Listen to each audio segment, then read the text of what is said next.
हमारे आत्मीय परिजनों, आज गुरु पूर्णिमा पर्व है। इसको व्यास पूर्णिमा भी कहते हैं, क्योंकि व्यास जी ने 18 पुराणों का लेखन किया था और ज्ञान के आलोक के लिए उन्होंने उसका विस्तार किया। उनको आदि गुरु भी कहा जाता है, क्योंकि उन्होंने पुराणों को लिखा था। उन्होंने प्रकाश फैलाया, दूसरा एक और प्रकाश पैदा हुआ, वो उससे भी ज्यादा हुआ। आप कहेंगे कि आप आदि गुरु से तुलना कर रहे हैं। मैं आदि गुरु से भी ज्यादा तुलना करने में आज सक्षम हूँ। पहले नहीं थे, पहले मैं नहीं जबान खोलती थी, लेकिन मुझे कहने दीजिए, वो आदि गुरु से भी ज्यादा थे। उन्होंने पृथ्वी पर जन्म लिया और जब से होश संभाला तभी से ज्ञान के आलोक को फैलाने के लिए और जन जन तक पहुंचाने के लिए उन्होंने एक शपथ ली कि मुझे जन जन तक पहुंचाने के लिए क्या क्या कार्य करने चाहिए। पहला जो कार्य उन्होंने किया तो 15 वर्ष की उम्र से उन्होंने उपासना की। उनकी कोठरी में छाया के रूप में उनके गुरु आए। जिस तरीके से हरिश्चंद्र ने स्वप्न देखा था, हरिश्चंद्र ने तो स्वप्न देखा था, उन्होंने साक्षात देखा। हरिश्चंद्र ने स्वप्न देखा और विश्वामित्र ने ये कहा कि तू अपना राजपाट दे दे। भला विश्वामित्र क्या करते? तो सारा राज्य उन्होंने दे दिया था अपना ही, तो वो उसके राज्य का वो क्या करते? लेकिन उसकी परीक्षा थी, वो अच्छे कार्य में उसका सदुपयोग करना चाहते थे ताकि वो कीर्तिवान बने और हरिश्चंद्र कीर्तिवान बने। ये किन की बात कह रहे हैं? ये हरिश्चंद्र की बात आ रही है। ऐसी तरीके से गुरुजी ने अपनी कोठरी में जब वो छाया का प्रकाश भरता हुआ देखा तो थोड़ी देर के लिए तो कुछ ऐसा रोमांचित जैसा, कुछ भय जैसा ऐसा प्रतीत होने लगा। लेकिन जब उन्होंने जन्मों की परतें खोल दी तो उनको विश्वास हो गया। उनको विश्वास हो गया और उसी दिन से उन्होंने उपासना प्रारंभ की। और जो प्रारंभ किया वो अंत तक उनकी चलती हुई चली गई। लोगों की निष्ठाएं डगमगा जाती हैं, श्रद्धा डगमगा जाती है, कोई परिस्थितियां विपरीत आ जाती हैं तो कहते हैं अजी क्या फायदा हमको गायत्री मंत्र से, हमें क्यों करना चाहिए, हमें भगवान की उपासना क्यों करनी चाहिए, हम ऐसे भगवान को मानने से इनकार करते हैं। अरे भाई ये तो आपके प्रारब्ध भोग है, इसे आप नहीं भोगेंगे। भगवान को आप प्रारब्धों से जोड़ रहे हैं, ये आपकी भूल है। भगवान तो वो सत्ता है जो हमको हर पल ऊंचा उठाता है और आत्मसात होता है। उस भगवान को आत्मसात करने के लिए कभी भी प्रयास नहीं किया गया। यदि प्रयास किया गया होता तो अपनी दुनियावी जो इच्छाएं हैं, जो आकांक्षाएं हैं, वो फिर लेकर के नहीं आता, वो तो सब उसके चरणों में सौंप देता। तो कहता भगवान जो हमारी क्षमता है, जो हमारे अंदर विशेषता है, जो हमारी बुद्धि है वो आपके लिए समर्पित है, जो साधन है वो आपके लिए समर्पित है। ये हरिश्चंद्र ने किया था, ये गुरुजी ने किया था।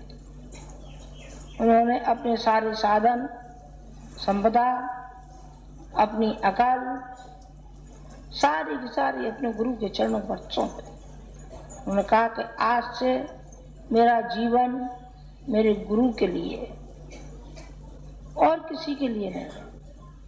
फर्ज और कर्तव्य उन्होंने भरपूर निभाए। गृहस्थ जीवन भी था उनका, बच्चे भी थे उनके। इसका मतलब ये नहीं है पलायनवादी नहीं बने। उन्होंने गृहस्थ में रहते हुए भी योगी का जैसा जीवन उन्होंने जिया है। कर्तव्यों में लिपटे नहीं, चिपके नहीं, बल्कि उनको उन्होंने पूरा किया। पूरा तो किया। जिस तरीके से आज हमने आपको हाथ के खांचे लगवाए और ये कहा कि दोनों अंगूठों को मिला लीजिए, क्या मतलब है इसका? सीधा साधा मतलब है कि आप और हम जुड़ गए, वो अपने गुरु से जुड़ते हुए चले गए।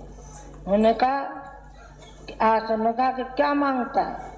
कहा गुरुदेव कुछ नहीं, जो आपकी इच्छा वही हमारी इच्छा है।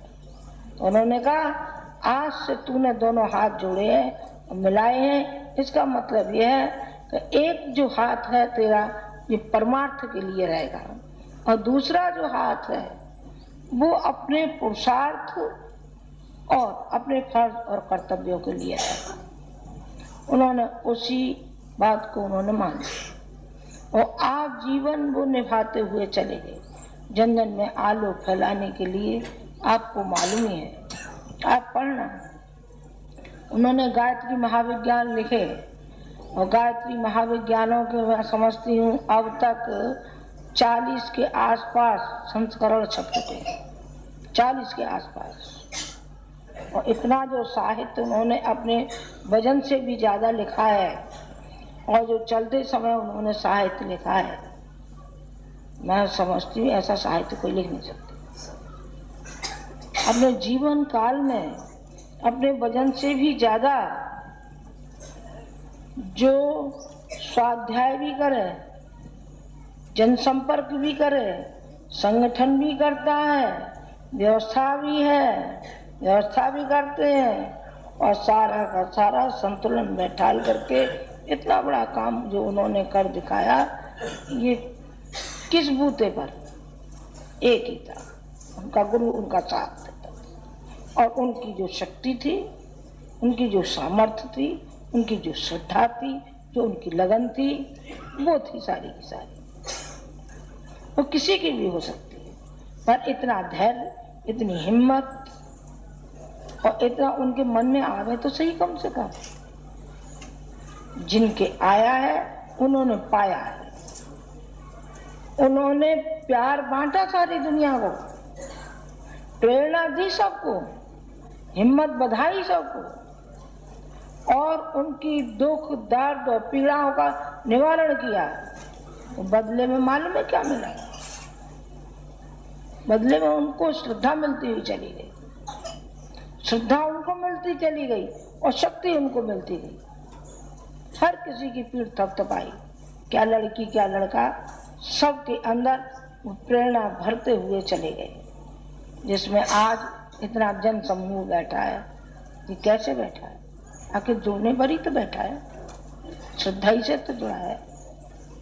बस आप में और उनमें एक ही कमी है, आप में ये कमी है कि आप विचलित हो जाते हैं, आप किसी संकल्प पर दृढ़ नहीं रहते और वो अपने संकल्प पर दृढ़ रहते थे। अपने स्वार्थ में किस तरीके से ऊपर से लेके नीचे तक दबा रहता है, परमार्थ की कोई बात उसकी अकल में आती नहीं है। उनके हमेशा परमार्थ की ही बात आती रही, विश्व कल्याण की ही बात आती रही। कभी कोई पल ऐसा नहीं हुआ जिसमें उन्होंने अपने निहत स्वार्थों के लिए किया हो। नहीं, स्वार्थ तो जिंदगी में छू करके भी नहीं गए। वो चाहे गायत्री तपोभूमि हो, चाहे शांति कुंज हो, सब बराबर है। यश बिल्कुल उनको छू करके भी नहीं गया कि यश से वो इतने अपने को ये मानने लगते हो कि साहब मैं तो इतना बड़ा हो गया हूँ। नहीं, कभी नहीं उनके मन में आया। वो जो था सो अपने गुरु के ही प्रति अर्पित था। उनका जो भी कुछ था, मैं ये कहा करती थी सब आप इतनी जल्दी लिखते हैं, आपके सामने होकर निकल जाते हैं हम, और आप मालूम नहीं पड़ता कि आपके सामने होकर निकल गए। हाँ, तो मुझे कुछ नहीं मालूम पड़ता। मैंने कई बार कई श्लोकों के अर्थ पूछे, मैंने कहा कि जरा इस श्लोक के जरा बताना आप, तो उन्होंने कहा और बात करो। मैंने क्यों साहब, आपने तो ये लिखे हैं और आप भी ये कह रहे हैं, तो और बात करो। उन्होंने कहा उस समय जब मैं लिख रहा था तो कोई और लिखवा रहा था मुझसे, किसी और ने मेरे हाथ थाम रखे थे और कलम दे रखी थी, तो मैं लिखता हुआ चला जाता। बाद में मुझे कुछ नहीं मालूम, फिर मुंह बंद कर दिया। मैंने कहा ये कैसी विडम्बना है, मैं पूछ रही हूँ आप बता नहीं रहे हैं, आप जानते हैं पर बता नहीं रहे हैं। उन्होंने कहा कि जब मैं लिखता हूँ तो मुझे मालूम नहीं रहता है, अपने शरीर के बारे में भी नहीं मालूम रहता कि मेरा शरीर भी यहाँ है क्या। उन्होंने एक शरीर से 5 काम किए, 5 शरीरों का जिंदगी उन्होंने जी, जबकि व्यक्ति पे एक शरीर की जिंदगी नहीं जी जाती, और उन्होंने 5 शरीरों 5 उसका उन्होंने फायदा उठा लिया। वो हमेशा ये कहते थे मेरे तो 5 जन्म है, मैं 5 शरीरों का काम करता हूँ और मैंने तो सब भर पाया, मैंने सब पूरा किया है। अब बाकी का जो पूरा होना है वो तुम्हारे सबके द्वारा होना है। तो कार्य पूरे होने जो देव संस्कृति के हैं, जो हम अश्वमेध यज्ञ जहाँ हम करने जा रहे हैं, जहाँ जहाँ हमने घोषणा की है, और बड़े जबरदस्त सफलता लेकर के आएंगे। आप देखना तो सही, जरा से लड़के हैं, देना किस कदर काम करते हैं। विदेशों में जो काम हो रहा है इतना हुआ है कि अभी सुबह ही मुझसे बातचीत हुई प्रणव की, आज गुरु पूर्णिमा है, तो उन्होंने कोशिश की कि आशीर्वाद ले लें। तो मैंने भी 2 शब्द आशीर्वाद के कहे सब बच्चों के लिए। उस बेचारे तरफ तड़प रहे थे, क्योंकि गुरु पूर्णिमा आज पहला ही पर्व है जबकि वो बच्चे 3-4 बच्चे हमसे अलग हैं, बाकी के कभी नहीं ऐसा हुआ। मैंने कहा बेटा ये मत समझना तुम लोग अलग हो, अलग नहीं हो, तुम बिल्कुल हमारे समीप ही हो, हमारे निगाह के सामने ही हो। तुम अपने कार्य को पूरा करना। कि माता जी इतने जबरदस्त कार्यक्रम हो रहे हैं जो कल्पना भी नहीं कर सकते थे। अभी 108 जोड़ों की शादियां होंगी, और भारतीय जो हमारा प्रचलन है उसी के अनुसार ही होगी, भारतीय परंपरा के अनुसार ही शादी होगी। ऐसे नहीं होगी कि चर्च में जाकर के हो जाए, वो नहीं होगी। बिल्कुल ऐसी शादियां होंगी। वही सारे के सारे जो महोत्सव हैं, संस्कार महोत्सव बड़े जबरदस्त हो रहे हैं।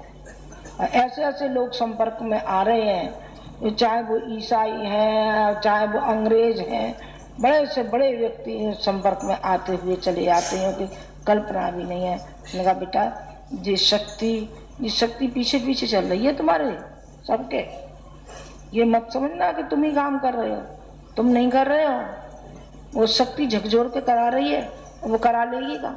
अब वो समय आ गया है, उस समय आ गया है कि प्रत्येक को झकझोरते रहेंगे, प्रत्येक को झकझोरते रहेंगे।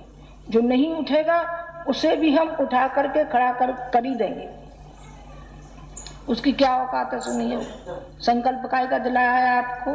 संकल्प इसी का दिलाया है कि आप भारतीय संस्कृति के लिए जन जन तक उस आदर्श को, उस सिद्धांतों को आप पहुंचाएंगे, ज्ञान के आलोक को घर घर बांटेंगे।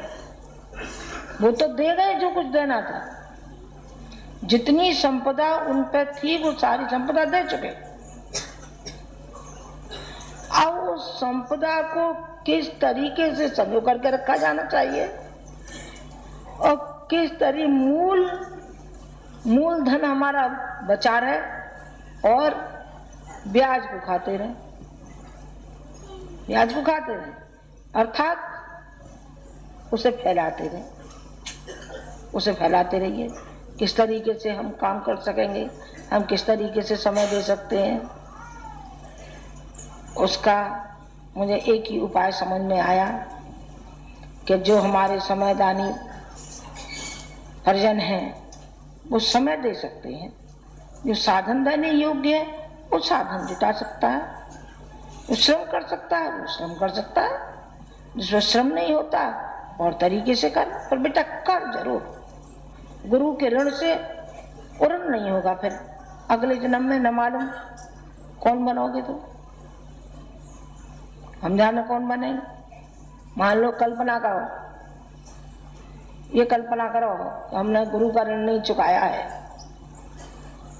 तो ये कल्पना कीजिए कि अगले जन्म में आप कौन बनने वाले हैं, बता दूं?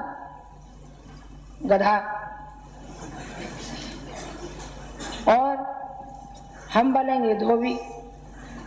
फिर क्या करेंगे? आपकी कमर पे वजन ला देंगे और पीछे से लगाएंगे डंडा, तो चल आगे, चल जल्दी चल, हैचू हैचू करता ही रहना। पर घाट तक ले जाने के लिए वो हमें करना ही पड़ेगा, करना पड़ेगा। तो काय को आप गधा बने और काय को हम धोबी बने भाई? ऐसा काम क्यों कराते हो हमसे? ये हमें जबरदस्ती करना पड़े तो जबरदस्ती हमको क्यों करना पड़े, और आपको जबरदस्ती क्यों बनना पड़े कि आपको फिर ये याद आवे कि अरे उस जन्म में तो हमें ये माँ इतना प्यार करती थी और गुरु हमारा इतना हमें अनुदान और वरदान और प्रेरणा देते थे, आज हमें धोबी बन के पीट रहे हैं। जी क्या कर रहे हैं भाई? जी कैसी फिल्म बनाए? ये कैसा है? ऐसा न हो इसलिए मैं कह रही हूँ कि आप समय से पहले ही आप चेत जाएं और आपको करना चाहिए। मैंने आपको गुरु शिष्य के बारे में बताया, मैंने गुरु जी के बारे में बताया कि गुरु जी अपने गुरु से जुड़ने के बाद वो कितने प्रखर होते हुए चले गए, हीरा की तरीके से चमकते हुए चले गए, और चांद और सूरज की तरीके से एक ध्रुव तारा जिस तरीके से दिशा और धारा दिखाता हुआ चला जाता है, मार्गदर्शन देता हुआ चला जाता है, अंधेरी रात में ध्रुव तारा ही हमें रास्ता बताता हुआ चला जाता है, उस तरीके ध्रुव तारे की तरीके से हमको वो प्रेरित कर रहे हैं, वो प्रेरणा दे रहे हैं। इस बात को आप समझिए, आप समझ लेंगे तो आपकी समझ में आ जाएगा। यदि आप नहीं समझे तो फिर हम क्या कर सकते हैं? पहली बात हमने दोहराई दी, अब बार बार उसी बात को दोहरा नहीं, बार बार हम नहीं दोहराएंगे, एक ही बात हमने तो दोहरा दी। जिस तरीके से रामकृष्ण परमहंस और विवेकानंद जुड़ गए और रामकृष्ण परमहंस ने सारी अपनी शक्ति उस विवेकानंद को दे दी। आज हमारे पास, उनके पास तो थोड़े ही विवेकानंद थे, आज हमारे पास लाखों विवेकानंद हैं। यदि वो समझे तब, अपनी शक्ति को समझे तब, हमारे लिए तो वही है, लेकिन आप लोग हैं तो नहीं अपने में। गुरु तो प्यासा सा फिरता है कि हम अपनी शक्ति को किसको दे जाएं, किसको वरदान के रूप में दें, पर शक्ति लेने वाला भी तो हो। कूड़े कचरे में तो शक्ति को नहीं फेंका जा सकता, शक्ति को दिया जाता है उसी व्यक्ति को जो हंस के समान विवेकशील होता है, और श्रद्धा जिसके मन में होती है, पुरुषार्थ जिसका साथ देता है, उसके लिए गुरु की शक्ति भी होती है। गुरु अपनी जान पर खिल जाता है और अपने शिष्य को ऊंचा उठाने में, तकलीफों से बचाने में कोई कसर नहीं छोड़ता। ये बात अलग है, ये कोई प्रारब्ध भोग बिल्कुल ही आ गए हैं तो वो तो भाई भुगतने पड़ेंगे, तो सभी को भुगतना पड़ा है। राम भी अपने पिता को मृत्यु से नहीं बचा सके थे, जबकि भगवान थे, अपने पिता को बचा सकते थे ना, नहीं बचा सके। क्यों? इसलिए कि श्रवण कुमार का शाप लगा हुआ था उन्हें, तो उनको भुगतना ही था। ये क्या कहा गया? ये प्रारब्ध जन भोगों के लिए कहा गया है। हम क्या गलती कर बैठते हैं कि हम अपने प्रारब्ध जन भोगों को और भगवान को दोनों को मिला लेते हैं कि साहब ऐसा हो गया, भगवान में क्या शक्ति है, गुरु जी में क्या शक्ति है, हमारा ऐसा बच जाता और हम ऐसे हो जाते तो गुरु जी में बड़ी भारी जबरदस्त शक्ति थी। अब ये नहीं हुआ, इसका मतलब गुरु जी में कोई शक्ति नहीं, इसका मतलब भगवान में कोई शक्ति नहीं है। अरे ये नहीं है, अपार शक्ति का भंडागार है। पर आपको कोई प्रारब्ध जन्म भोगे तो उसके लिए भी हमें शक्ति से उसका मुकाबला करना चाहिए। तो मुकाबले के लिए हिम्मत होनी चाहिए। हिम्मत होगी तो हम आगे बढ़ सकेंगे, और हिम्मत नहीं होगी तो हम रोते ही रह जाएंगे और सारी जिंदगी रोने में ही व्यतीत होती चली जाएगी। और हिम्मत करेंगे तब, अरे जब दूसरों को भी आत्मबल देंगे और खुद तो पाएंगे ही आत्मबल। मतलब प्रेरणा तो हमको मिल रही है ना, प्रेरित करने वाला तो हमारा है, शक्ति तो हमारी है, शक्ति हमारी व्याप्त है, तो फिर हमें किस बात का डर? फिर हम कायरों की श्रेणी में क्यों आएंगे? कायरों की श्रेणी में नहीं आएंगे, फिर हम योद्धाओं की श्रेणी में आएंगे। आप योद्धा बनिए, कायर मत बनिए। कायर कहलवाना इसी तरीके से है जैसे कि श्री कृष्ण ने अर्जुन के लिए शब्द उपयोग किए थे। चलो वो शब्द तो हम नहीं कहते, लेकिन इतना तो हम जरूर कहेंगे कि हमारे जो परिजन हैं उनमें कभी कभी ढिलाई आ जाती है। ढिलाई नहीं आनी चाहिए। जो उत्साह, जो उमंग आज है आपकी, वही आपकी रहनी चाहिए। जो समर्पण आपका इस समय दिखाई पड़ता है, वही समर्पण आपका आजीवन रहना चाहिए। उस प्रतिज्ञा को, उस संकल्प को बार बार दोहराना चाहिए कि हमने गुरु वरण किया था, ऐसा गुरु जो कि आज के युग में न हुआ है और न होगा। पहले कभी हुए हो, हाँ पहले 7 ऋषि हुए थे, लेकिन आज के युग में कहीं भी आप चले जाइए, कहीं भी चले जाइए, ये बनावटी दुकानें तो मिल जाएंगी आपको। बड़े बड़े तिलकधारी, मोटे तगड़े और ऐसे बनावट वाले के क्या कहना, आनंद आ जाएगा। और वहीं बेचारे भोले वाले फिसल पड़ेंगे, वहीं भोले वाले फिसल पड़ेंगे। वो समझेंगे कि सारी शक्ति इसी के पास है। अरे नहीं है सारी शक्ति, कुछ नहीं है। उनके भीतर जाकर देखो, गंदगी भरी पड़ी है, गंदगी भरी पड़ी है। एक ही स्थान और एक ही शक्ति आपको ऐसी मिली है जो आज के युग में किसी के पास थी और न कभी भविष्य में होगी भी नहीं।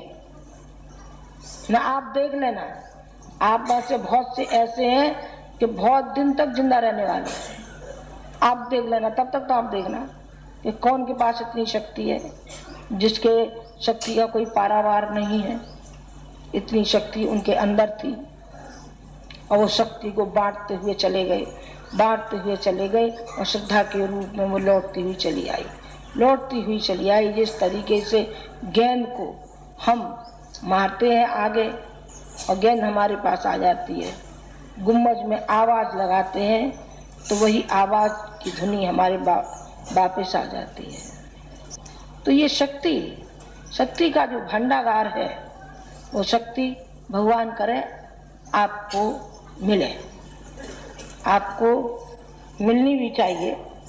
आप उसके अधिकारी भी हैं, और अधिकारी जब भी हैं परख के देते हैं। बेटे, पिता अपनी कुंजी को, चाबी को, तिजोरी की चाबी को यूं ही नहीं सौंप देता है।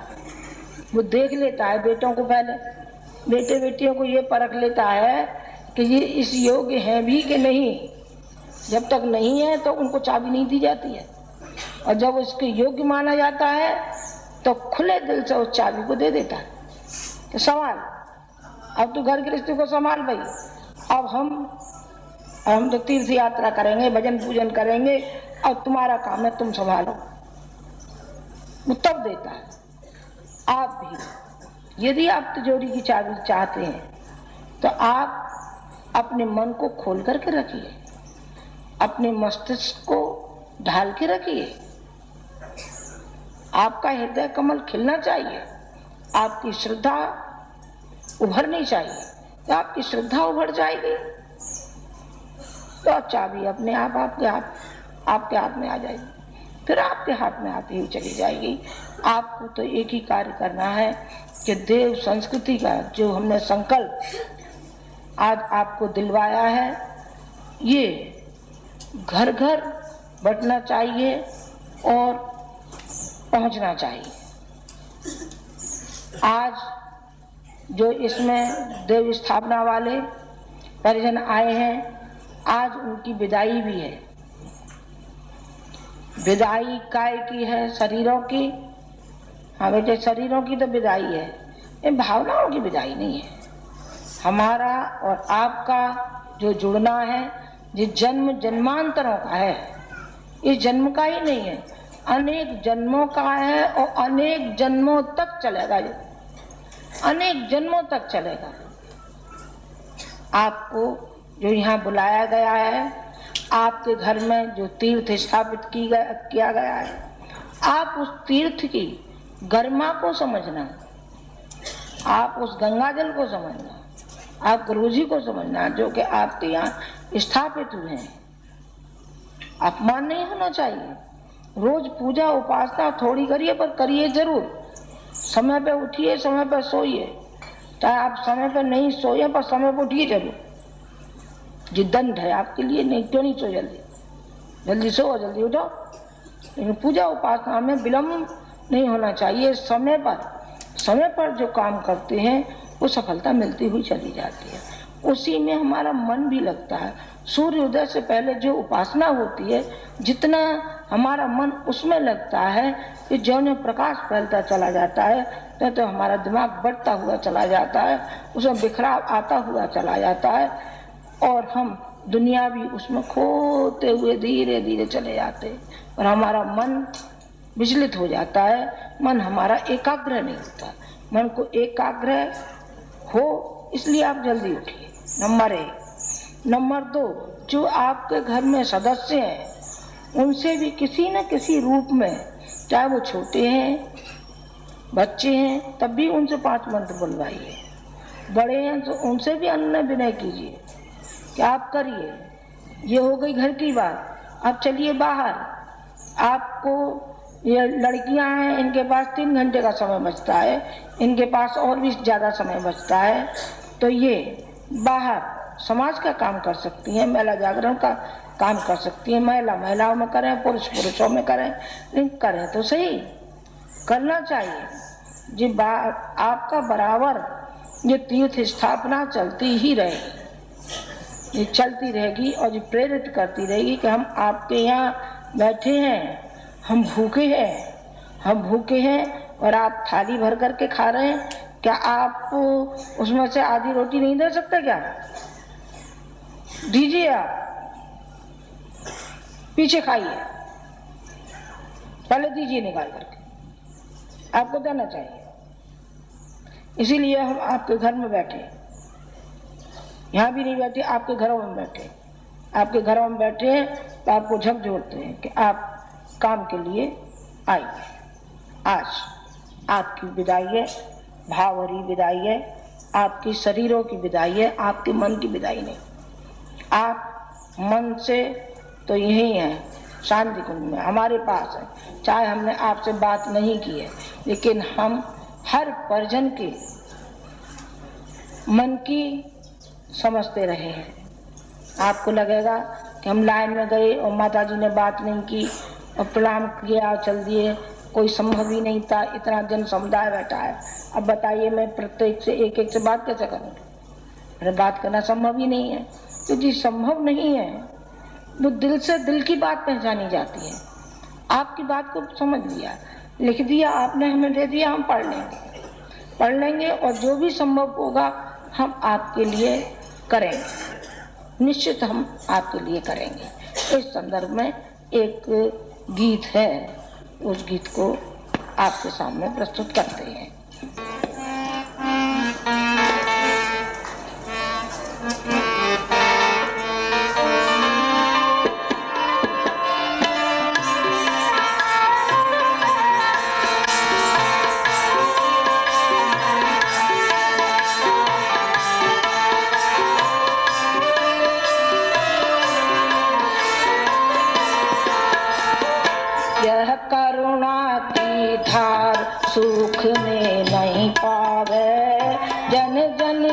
प्रति प्यार सूखने मत देना।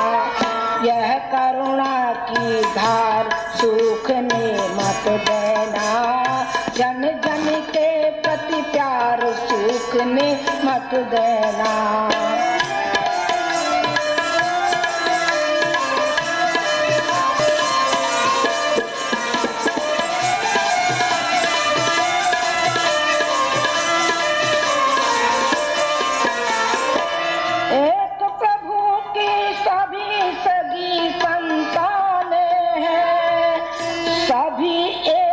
अनुपम माला के दाने हैं।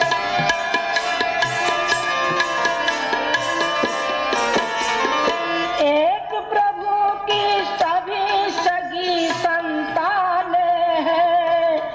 सभी एक अनुपम माला के दाने हैं।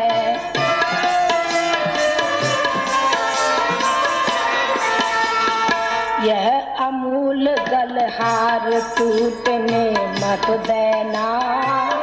जन जन के प्रति प्यार सूखने मत देना। यह अमूल गलहार टूटने मत देना। जन जन के प्रति प्यार सूखने मत देना। यह करुणा की धार सूखने मत देना। जन जन के प्रति प्यार सूखने मत देना।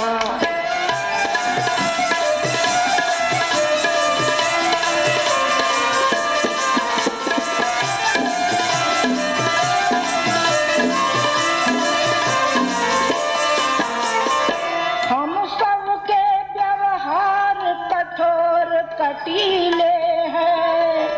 हृदय मधुरता बिना रेत के टीले हैं।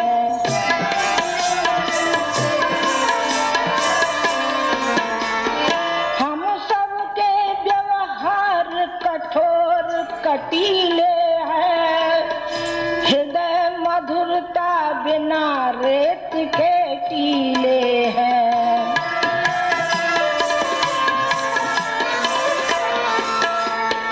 सरल विमल व्यवहार छूटने मत देना। जन जन के प्रति प्यार छूटने मत देना।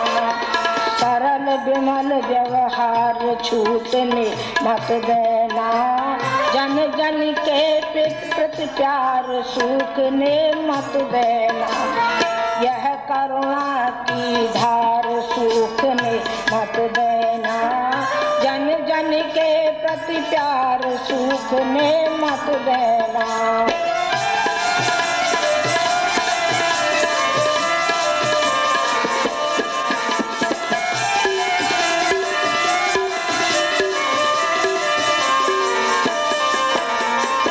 संवेदना जगी तो जग लहराएगा। स्वर्ग वातावरण धरा पर छाएगा।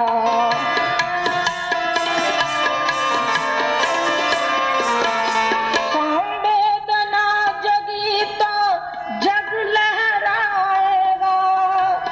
स्वर्ग वातावरण धरा पर लहराएगा।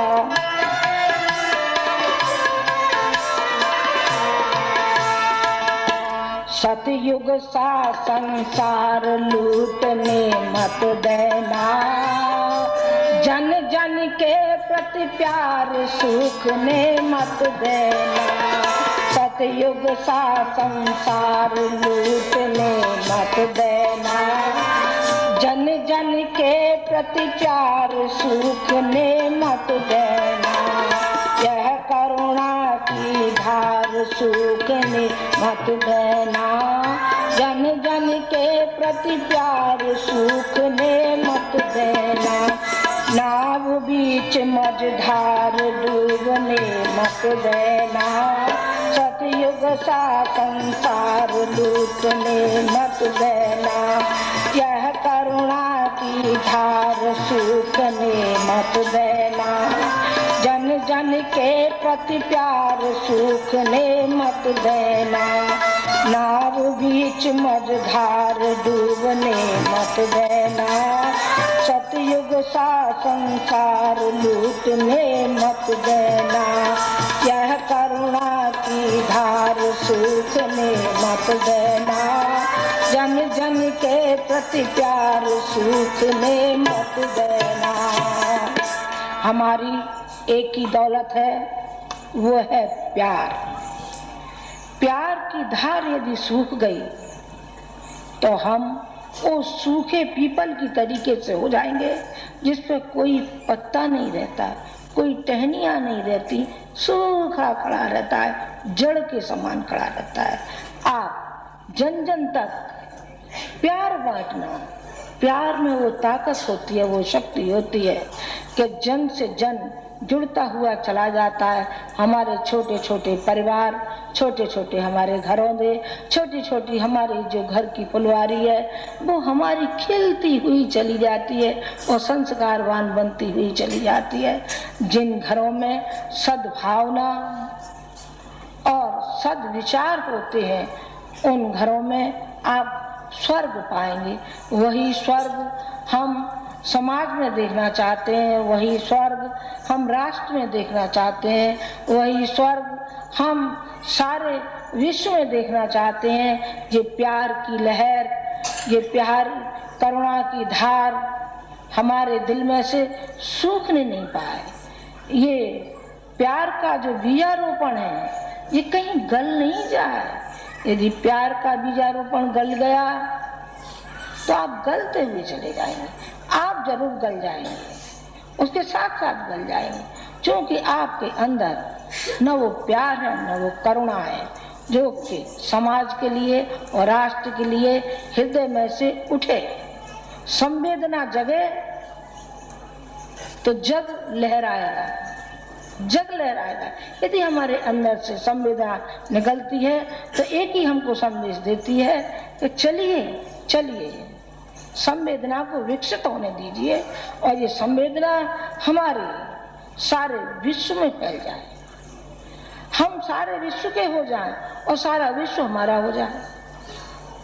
जब हमारा हो जाएगा तब समझेंगे कि ये भावनाएं उभरी और ये प्यार हमारा जन जन तक पहुंचा।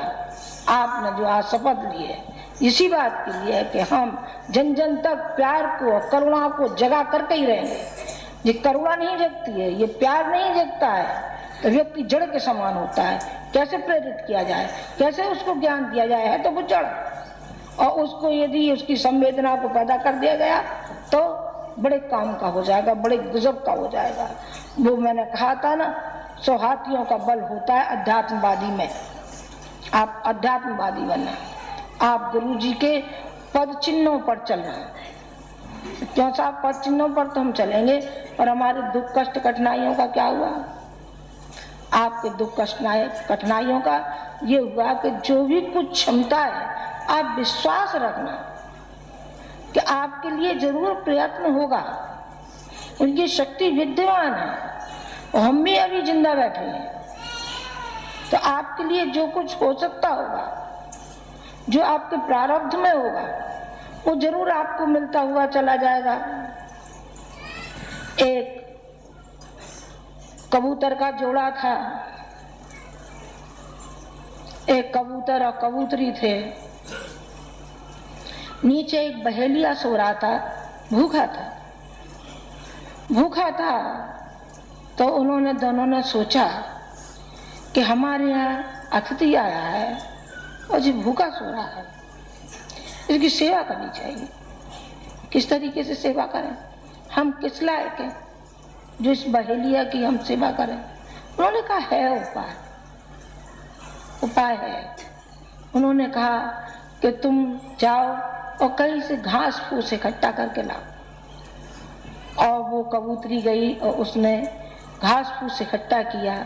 कबूतर गया, कहीं से एक माचिस की तीली लाया, कहीं से अग्नि की चिंगारी लाया और उस फूस की ढेरी में, घास की ढेरी में उसको डाल दिया और उसमें से अग्नि प्रज्वलित हो गई। अग्नि प्रज्वलित हो गई और बारी बारी से उसमें दोनों सुहा हो गए। बहेलिया उठा, बहेलिया ने अपने भाग्य को सराहा, आज हमको भोजन मिल गया।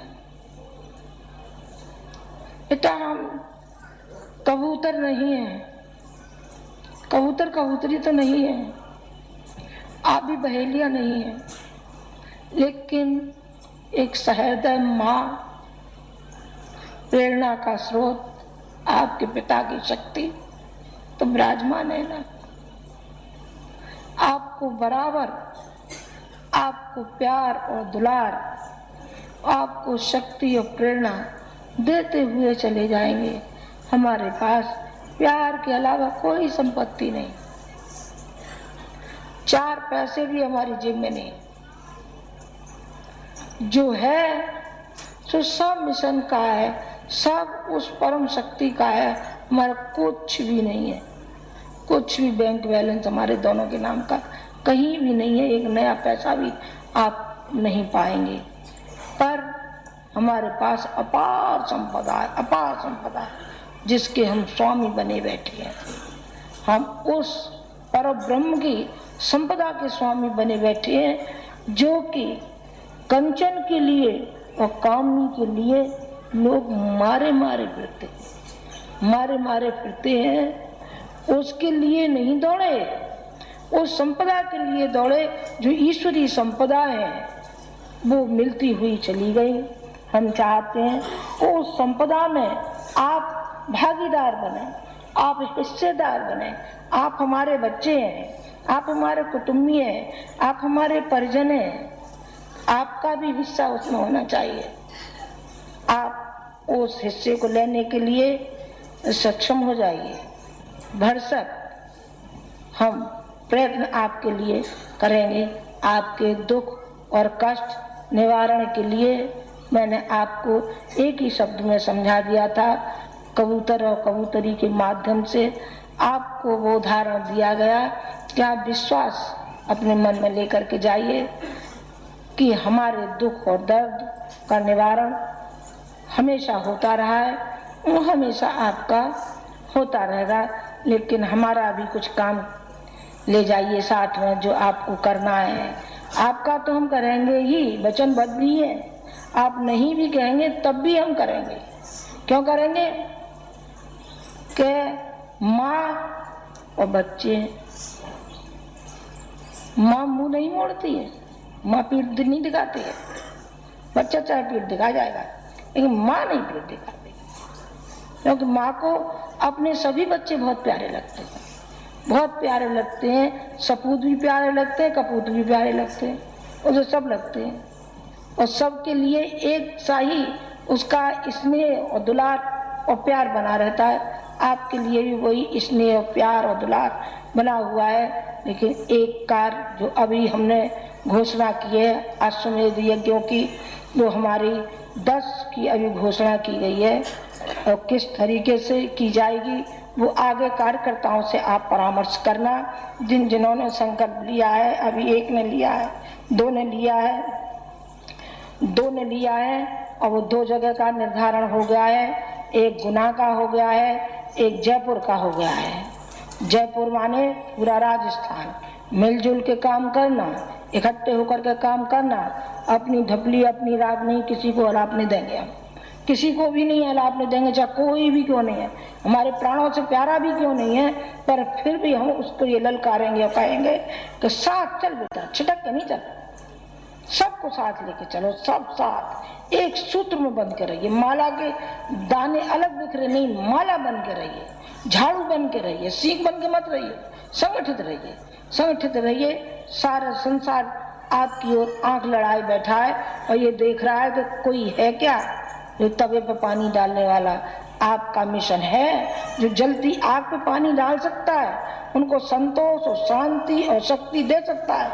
तो फिर आप बिखर के काम क्यों करेंगे? बिखर के काम नहीं करेगा कोई भी। जो बिखर के काम करेगा तो समझ लो गुरुजी नाराज होते थे, किसी ने देखा था कि नहीं नाराज होते हुए? जरूर देखा होगा, किसी किसी ने जरूर देखा होगा।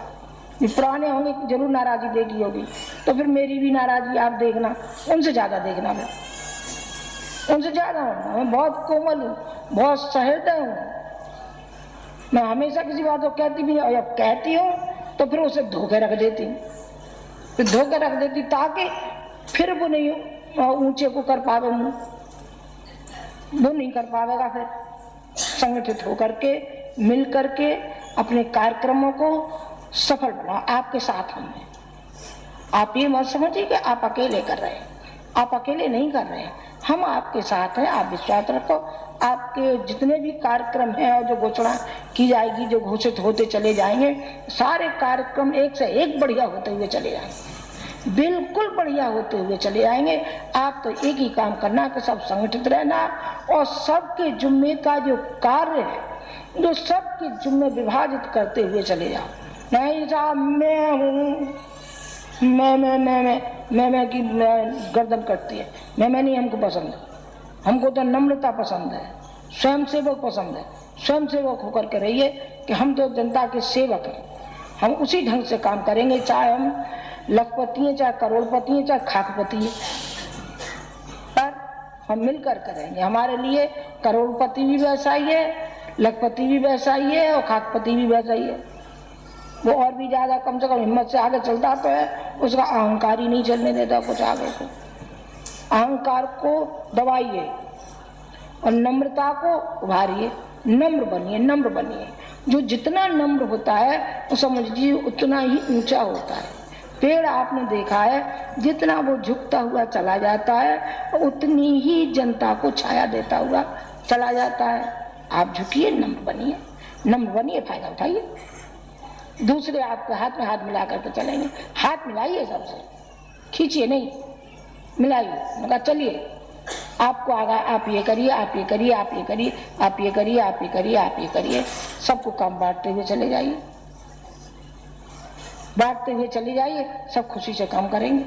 और जो नहीं करेगा उसको कान पकड़ कर मेरे पास लाओ, तो फिर मैं उसे देखूंगी कि वो कौन खेत की मूली है, जरा उसे फिर मैं सीधा कर दूंगी, यहाँ से कर दूंगी, कैसे भी कर दूंगी, पर कर दूंगी।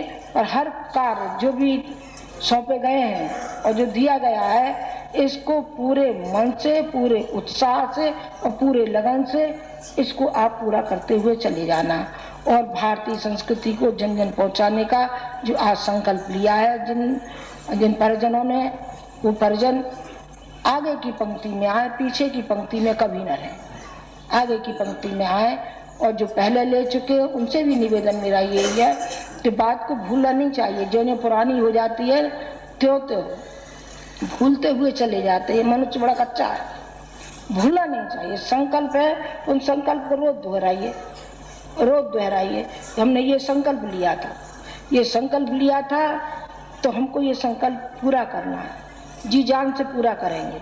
चाहे हमारे घर में कुछ भी हो, देखा जाएगा। हमारे घर में खुशी होगी तो देखा जाएगा, हमारे घर में बिना खुशी होगी तो वो भी देखा जाएगा।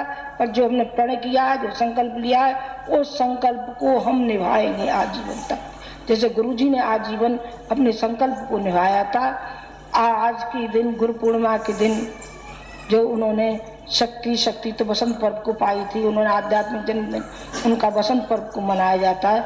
जो ये गुरु पूर्णिमा है, गुरु पूर्णिमा आत्मचिंतन का दिन होता है, विश्लेषण का दिन होता है कि हमने क्या अपने गुरु के प्रति वो फर्ज और कर्तव्य अदा किए हैं, क्या हमने वो ऋण चुकाया है क्या, तो जो हमें अपने गुरु के लिए हमें चुकाना चाहिए।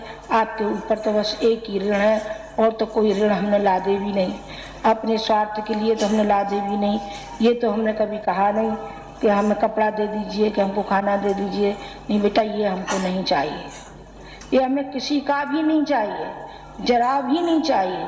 जिस दिन हम ये कहें तो उस दिन हमारी मौत हो जानी चाहिए, हमें नहीं चाहिए।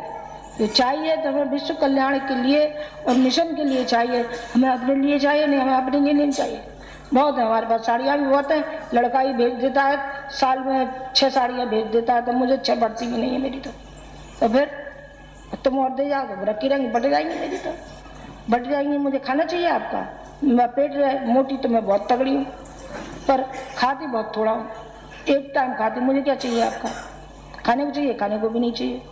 बस मैं आपका मन रख देती हूँ। कोई कुछ नहीं साहब ये तो कर ही लेना था, अच्छा बेटा तेरे दिखाने को कर दूंगी, तेरे पहन लूंगी तेरी धोती एक दिन, बस बाकी का केवल मन रखने को। बाकी मेरे पास कोई कमी नहीं है, और न कमी थी और न कभी होगी, कभी नहीं होगी। हम तो केवल जो बात कहते हैं विश्व कल्याण के लिए करते हैं, उसी परमार्थ के लिए ही कहा जाता है। गुरुजी माताजी के आप अंग हैं, आप बच्चे हैं, आप बच्चे हैं, और आपके अंदर वो प्रेरणा डाली गई है। उस प्रेरणा को आप ध्यान रखिएगा, भूलना मत। आज गुरु पूर्णिमा है, सारा दिन आप आत्मचिंतन करना, आत्मचिंतन करना। ये आत्मचिंतन का दिन है, ये हमारी श्रद्धा का दिन है, ये हमारी निष्ठा का दिन है, ये हमारे परमार्थ का दिन है, ये हमारे परोपकार का दिन है। ये चिंतन करने का हमारा आज का ये पर्व है। इन्हीं शब्दों के साथ मैं अपनी बात समाप्त करती हूँ। ओम शांति।